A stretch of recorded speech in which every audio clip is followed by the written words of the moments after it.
Christ. Lord forever. Now that we find ourselves almost at the midpoint of Advent, we begin to really ask what we're here for. We know we're on our way to Bethlehem, but there's still a lot to process. And in particular, the Apostles' words today that everything is created by Christ and for Christ. Most of us have a good idea what we mean when we say everything was created by Christ. We know God spoke things into existence through his word, through his logos, his reason. Christ is that principle. It's fairly simple. But when we say things were created for Christ, this is what needs a bit unpacking. When we say that things were created for Christ, what do we mean exactly?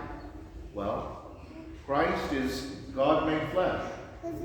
And so when we say things were created for Christ, we mean things were created for the incarnation.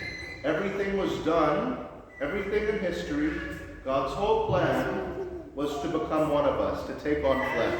This was not any sort of plan B that once Adam and Eve have left the garden, God says, well, I'd better learn to become a human being. No.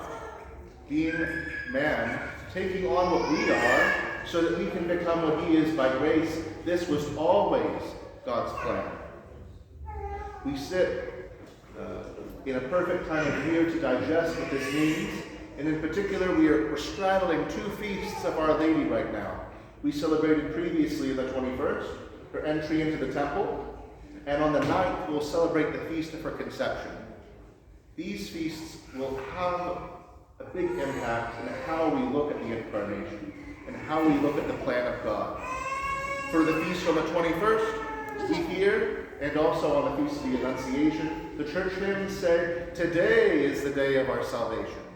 But Christ hasn't been born yet. But the passion and saving death and resurrection of Christ haven't happened yet. How can we say today is the day of our salvation? We look to the Feast of the Conception.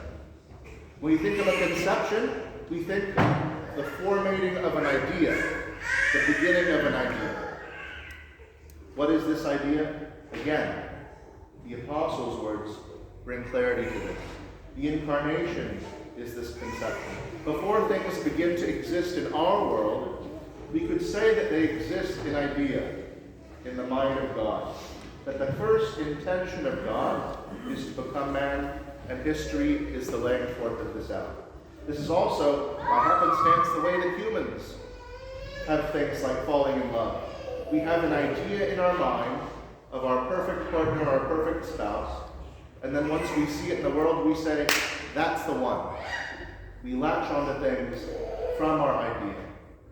And Our Lady is very much God's idea. She is the perfect person to bear the perfect Son. We have the Theotokos as a good example that she is inseparable from the divine plan of God. That she is, we could even say that she's predestined for this destiny. The incarnation and the salvation of everything is the first thought of God. St. Gregory Palamas even says that everything was created for the sake of the Theotokos. The implication is for what the Theotokos is to do, who she is to bear. And when we think of time this way, we begin to see little bits of God's plan.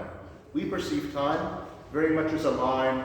I wake up, I eat breakfast, I do this, I do that. But for time, God is outside of time. And he, if we could say, perceives time, very much if you crumpled that line all together in a ball, that he sees everything everywhere all at once. And when God acts, he does it perfectly. It transcends all time. And so, when we finally arrive at the Christ child, when he is wrapped in swaddling clothes, the church hymns say that at the same time he is wrapped for burial. Time is played with. That when Christ says on the cross, it is finished, it is the period after a long, a hard, but a deliberate invitation from God to us. In this way, the victory of Christ achieved on the cross happens all throughout time. That when we look at evil, we realize it never had a chance. That when Christ rose from the dead, it is finished. When Christ ascended the cross, it is finished. When Christ was baptized in the Jordan, it is finished. When Christ called the disciples, it is finished. When Our Lady entered the temple, it is finished. When Our Lady was conceived, an act seen only to God, it is finished.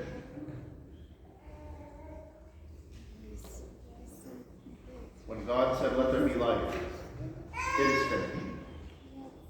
This is the God who saves us. That his plan is not dependent on any sin of ours, but upon his will and his love for us. This is what we are journeying to in Bethlehem. This is the God of love that we will find in the cave. And it is this God that we prepare to receive in our body at the Eucharist. Let us prepare our hearts to receive him, not only today, but in that cave when we reach his glorious nativity. Glory to Jesus Christ.